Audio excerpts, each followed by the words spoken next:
Imagine, the amphitheater roars, the sun tears into the sand. Two in bronze come together with blades. You are already rising from your seat. Now the director will shout, "Killed," like in the movies. But the majority of real gladiatorial fights ended otherwise. Both participants left the arena alive, with scars, glory, and an advance for the next bout. Don't believe it? Today we will uncover contracts, doctors, the economics of spectacles, and those rules that cinema is shy to show. Our goal is simple: to break the myth, they always kill, and to show why a living gladiator cost his owner many times more than a heroic corpse. And now, a step behind the scenes. For the viewer, the fight began with pomp, a solemn procession. Music, standards, pairs of gladiators. Each type of armament is recognizable. The missio with a heavy rectangular shield and a fish crest on the helmet. The Thracian with a notched blade. The hoplomachus with a spear. The retiarius with net and trident, nervously glancing at the smooth-helmeted secutor. By the way, before the real clash there was the probatio, inspection and checking of weapons. And yes, in the Roman tradition there existed arbiters, summa rudis and secunda rudis, judges with long canes. They stopped dangerous moves, separated the fighters, and made sure the spectacle was fair and not a slaughter without rules. If there are judges, then there are rules. Which ones? First, the pairing. No one brought together at random a heavy tank with a light novice. The lanistae, the owners of schools, selected pairs by type of armament, level, and showiness. The opposition was stylistic, not suicidal. Secutor against retiarius, Thracian against murmillo, and so on. Second, the right to surrender, missio. When one of the fighters received a serious wound or found himself in a hopeless position, he could raise a finger, lower his weapon, and ask for mercy. Then the editor decided to let live or not. And here is the important detail: to kill is expensive, to spare is profitable. Third, there even existed the formula stantes missi, released standing. If both showed a worthy, long, honest fight, they were stopped, and both were released alive, rewarded with a prize. With what? Money, wreaths, sometimes luxury items, a dinner with the local elite. That is, instead of each time someone dies, often both well done? Exactly. Imagine you are a lanistae. You bought a healthy slave prisoner, invested in food, training, equipment, doctors. You have a fitted helmet and shield made for him. Give him time with a trainer, doctor. Drive technique with him. The cost price of such a sportsman is comparable to several ordinary slaves. In addition, each successful fight is income. Renting out a gladiator for the games brings competitive money, and the brand of the school grows. Why then would you hand your investment into a pit for a second-long effect? A living gladiator is an asset, a dead one, a write-off.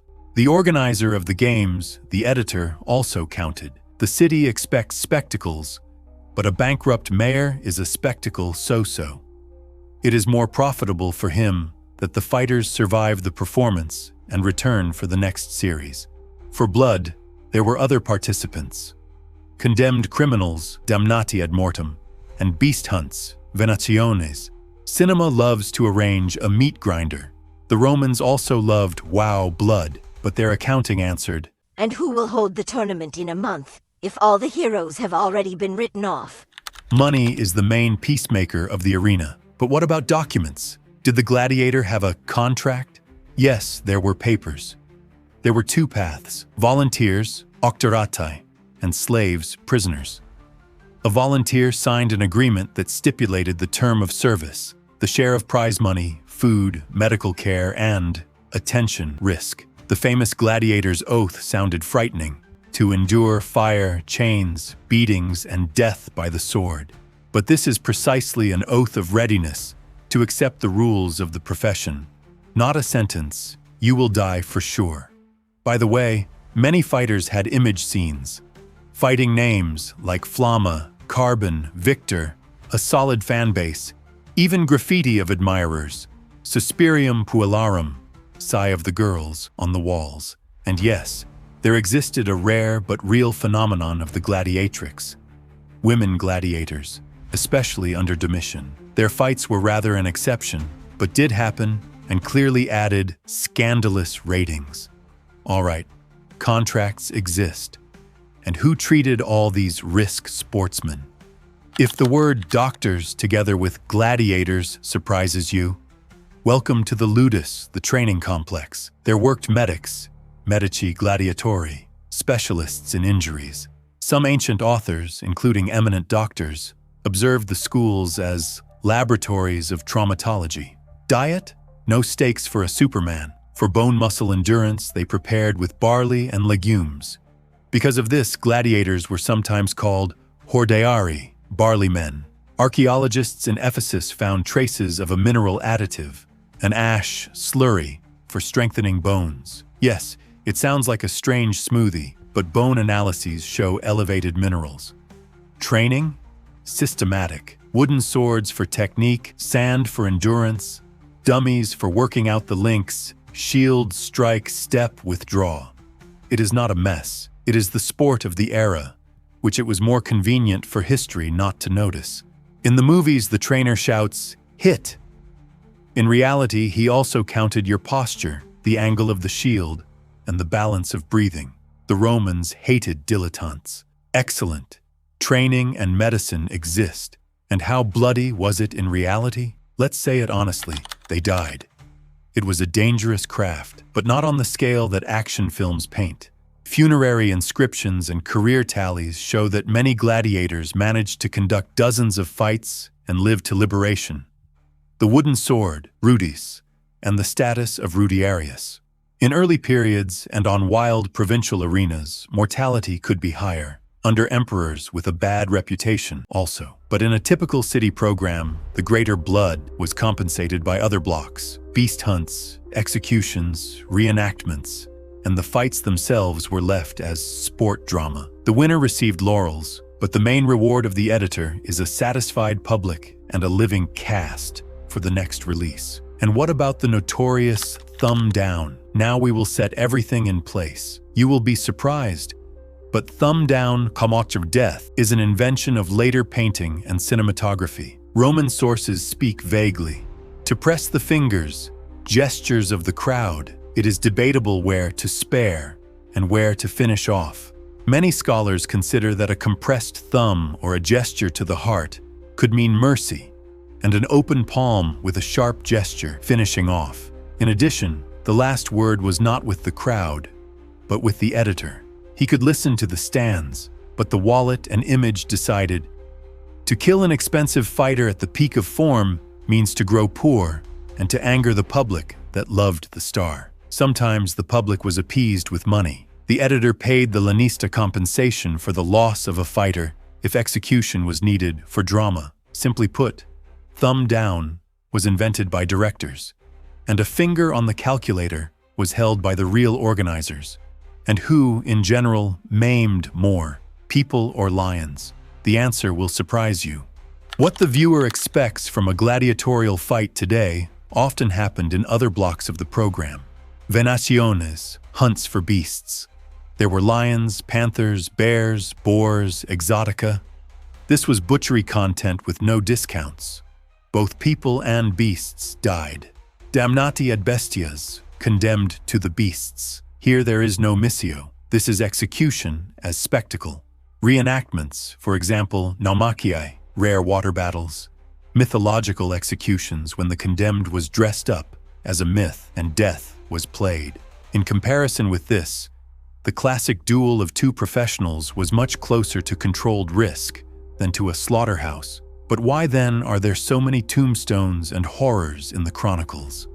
The history of Rome was written by politicians, moralists, and the journalists of their time. It was profitable for them to show the games as moral downfall. Look what they have come to, and further by the text. Therefore, bloody episodes stick out. In addition, tombstones are memory of tragedy. About those who safely survived 15 fights and left with a rudis, they wrote less. Career lists are encountered. So many victories, so many draws, and this hints. Many survived long enough to become a brand.